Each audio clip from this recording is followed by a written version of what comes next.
As UX writers, we often find ourselves, or mostly find ourselves, in what I would call a flurry of feedback. Or perhaps a storm of feedback, and even sometimes a drought, a feedback desert. Oh, everyone can hear me now on Zoom? Okay, thank you. I want to ask this question.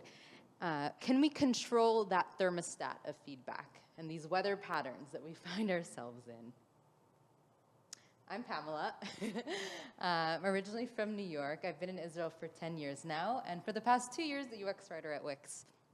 And here in Israel, I completed a BA in art history and business and an MA in human-computer interaction. I'll get back to art in a second. And generally, when people ask me, what is UX writing? What do you do all day? I like to describe it as gymnastics with words. And that's me doing some flips when I was a kid, because I see it as taking words and contorting them and putting them in interesting places in interesting ways, perhaps turning them upside down sometimes to create the best experience for users. And how will we be spending the next 15, 20 minutes talking about feedback? First, we're going to set the stage, make sure we know what we're talking about, when, where, and how the feedback is happening. Then we'll define it. Then we'll navigate our way through it to some extent, and perhaps even attempt to elevate it a bit. So let's set that stage. First, who are our characters? They can be anyone, but for the most part, it's the people that we work with closely day to day. UX designers, product managers, developers, data analysts, other writers, users, importantly, and perhaps even myself. I'm giving myself feedback and I'm giving others feedback. Where is it happening? Where and when is it happening? Pretty much anywhere and anytime, anywhere from a face-to-face meeting, whether that be in real life or on Zoom, in the metaverse, wherever, or perhaps written in Slack, in a Figma common thread, in an email, or maybe even written on a piece of paper, though I haven't seen that in a while. And it can be shouted across the room. It can be in an organized content feedback session, or in just a regular weekly team meeting, just anything. And in terms of what the storyline is, what's actually happening, we'll get to that. So this is a huge topic, and when I was asked to speak about it, it got me thinking that first we should define what feedback is. But it's just so broad. And it kind of reminded me of another broad question that is from a totally different arena, which is, what is art? As I mentioned, I studied art history, and and this is a question that's often asked in the art world. What is art? Let's say these days especially, is AI an artist? Is what it creates art? How do we define it? But I had this professor that used to say that that's not it's not a good question to ask. It's not an interesting question. The interesting question is, what is good art? That's what happens to be Matisse, and that's something that took me like 1 minute on some DALL-E output, actually. And that's the real interesting question. So I thought, okay, let's try to apply it to feedback. Instead of asking what is feedback, we can ask what is good feedback? And just to tweak it even a bit more, I'd like to ask, what is helpful feedback? Because feedback should be helpful. So I'll share how I see helpful feedback. First, one second. I think that based on my experience, and my point of view, I think that helpful feedback should meet 2 criteria. The first is that in the case that I'm the receiver of the feedback, it should be about my writing. And the subtext of it is that it should ideally not be about me as a writer or me as a person, which is kind of the same thing. And just to demonstrate, if someone were to say to me, based on that error message, it seems like you don't understand the product. It could be perhaps helpful, but for the most part, it's about me as a writer and me not understanding the product. And that's not really what we're here to talk about. That kind of feedback about how I'm performing and managerial feedback is not in the scope of this. And so it's not about my writing, it's about me as a person, and that's a separate conversation. That's not gonna help me improve my text. But asking me, how can we better explain to the user what the next steps are? Then that's about my words and about how they could perhaps be better phrased, and I could explain to the user something better. This is all very hypothetical. And the second criterion is that it should be, in my opinion, about the user, meaning it, just to demonstrate, I think something that I've sensed that a lot of UX writers feel is that the feedback that they get on the writing will be something along the lines of, this just doesn't feel right to me, I don't like it, I don't like how it sounds, I don't know, or just no, kind of. And that's pretty much putting the giver of the feedback at the center of the conversation, saying something like, I think I was just saying, it just doesn't feel clear enough. But asking how can we make this more aligned with where the user is in the flow that's putting the user at the center of the conversation, because at the end of the day, the user is the person that we should be writing for. But having said all that, whether the feedback that I'm receiving is intended to be about me or not, I'm human.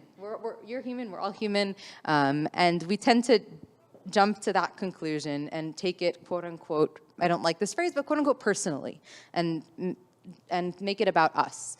And I put this GIF because it's just something that I personally like to keep in mind always, is to first assume that it's not about me, and try to kind of sort through the feedback as clearly, with as clear a mind as possible, and take myself and try to remove myself from that.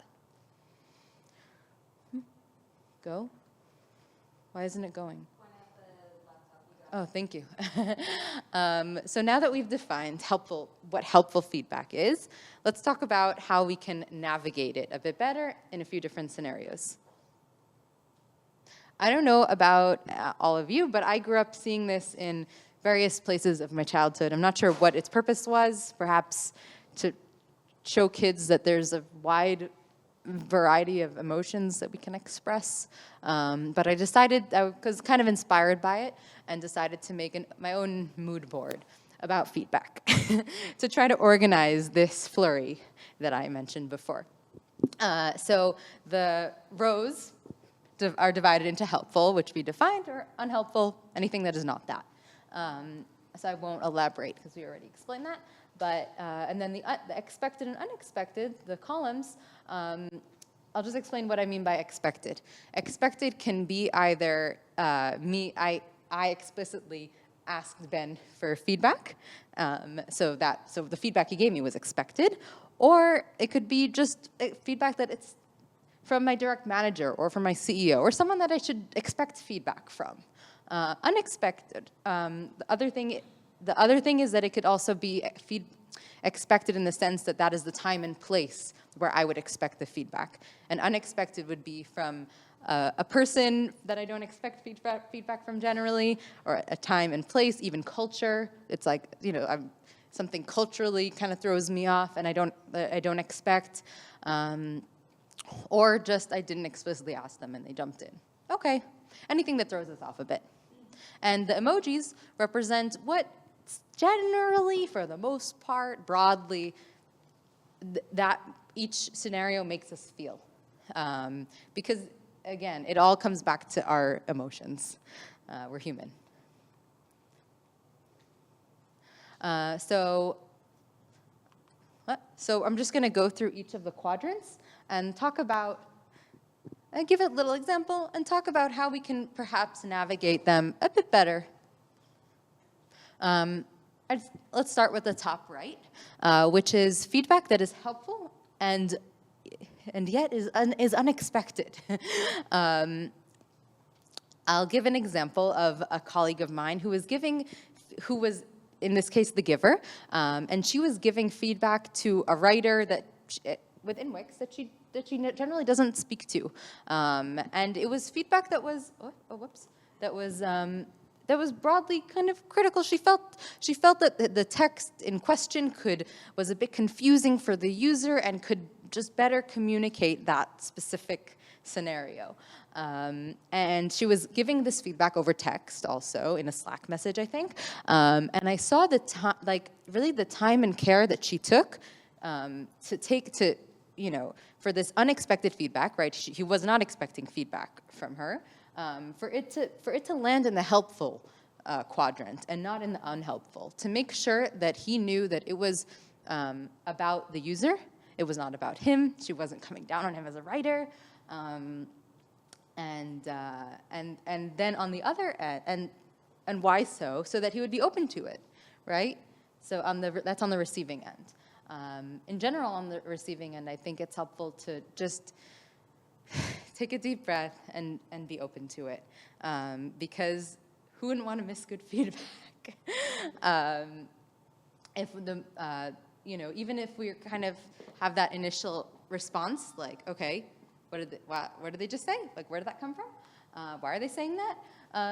Let's take a second. Maybe it's helpful. Maybe we can use it. And now, kind of going down a notch to the feedback that is unhelpful and unexpected. This is kind of like the quote-unquote worst, I guess, category. Let's say 2 days before a big feature is about to be launched, we've been working on it for a few months, the product manager comes to me and says, I don't know, I'm not sure if this is the general voice that we should be going for. Have you looked at competitors? That was unexpected because it's right before the product is about to be launched, and it's unhelpful. It's not, and at that specific moment, it's about perhaps even me as a writer. It's not about the specific text. It's about their interpretation. It's just, what am I supposed to do with that? So in this scenario, this is the most difficult one, right? And I'm sure we all found ourselves in this situation at some point. The two things that I personally try to keep in mind is one, assume positive intent. Again, take a second and remember, let's say in that scenario, okay, the product manager really just wants what's best for the user. They want it to be the best text possible. That's their intent. They're not communicating it well, and that was just their initial emotional reaction, but that's okay. So I'm building this awareness. Okay, it was unexpected, it was unhelpful, but let's assume they had a positive intent. And the second thing is to consider addressing it or not. In this scenario, I have to address it. It's someone that I work with every day. We have a strong working relationship.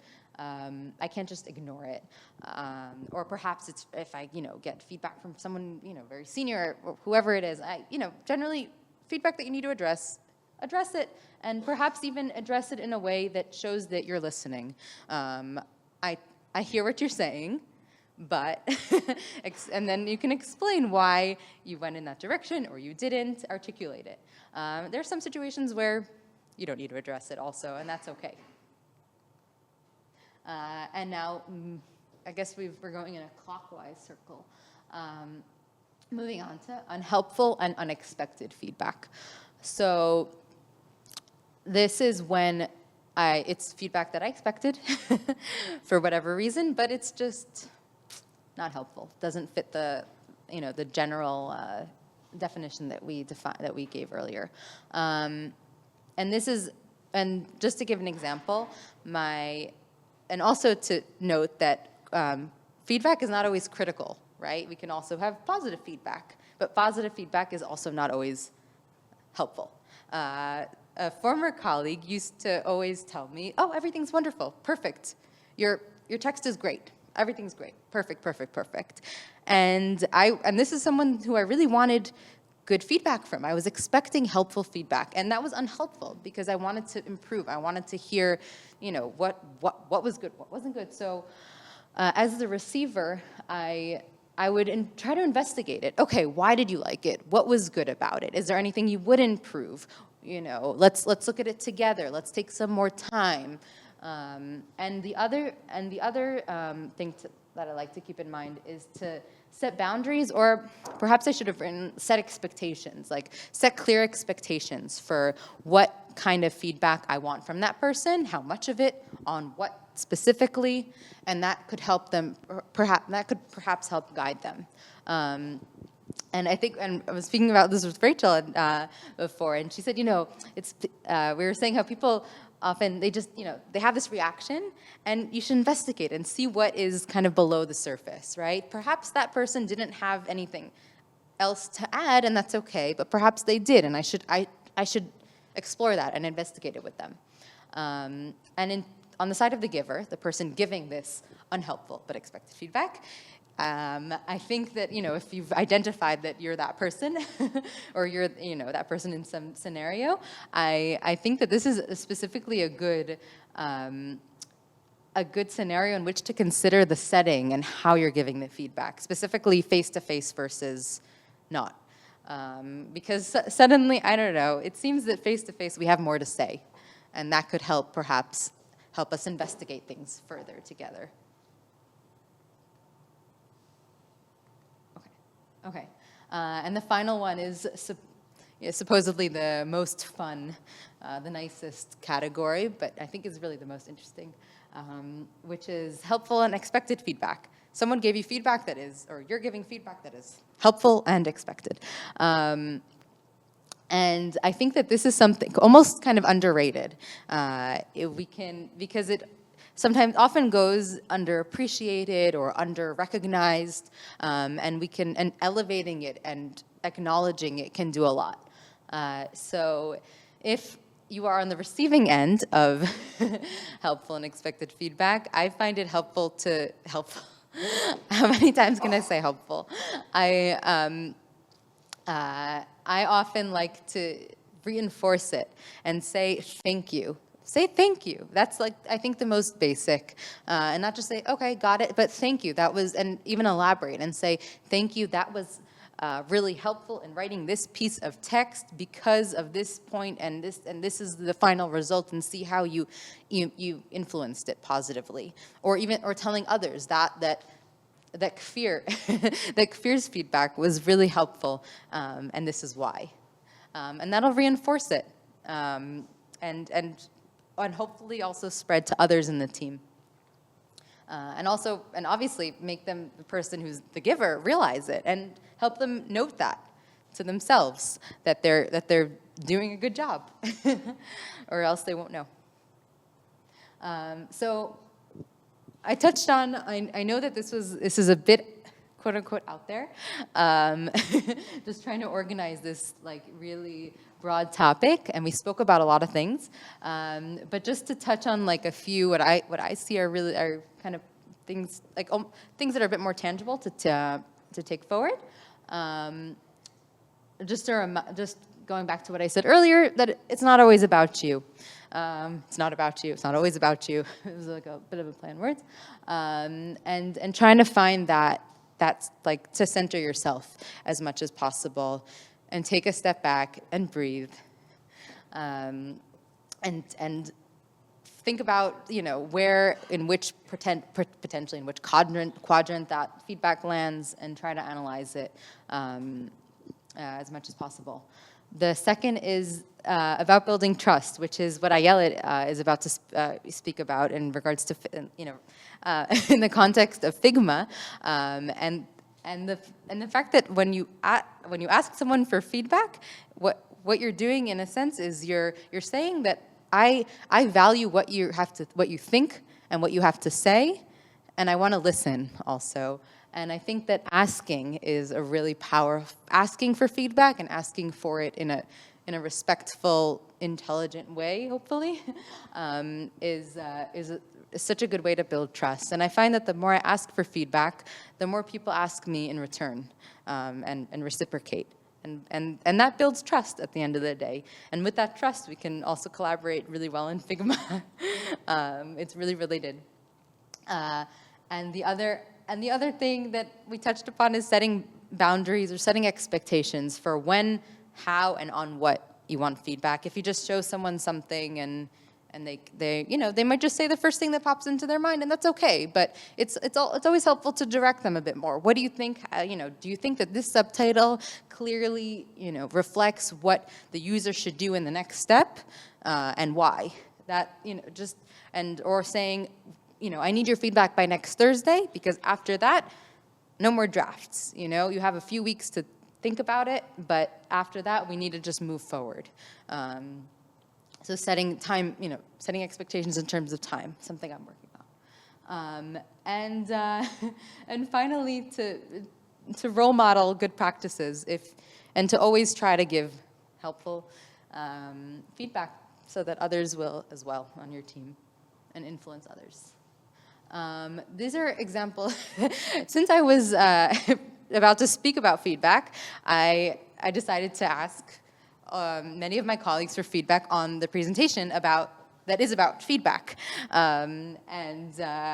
Personally, I think that, kind of giving myself feedback, I think that I ask for too much feedback. But I recognize that. That was on me. The final one is from a UX designer who just my text was not aligned, and now it is. So you all know who you are. And I wanted to end with this. Again, this is super broad, but I think that as UX writers who are word nerds and understand the power of words, we know that words are everything. They're our world in a way. We can perhaps tap into that and use that to to tune into our own inner thermostat and control the weather just a bit more with words.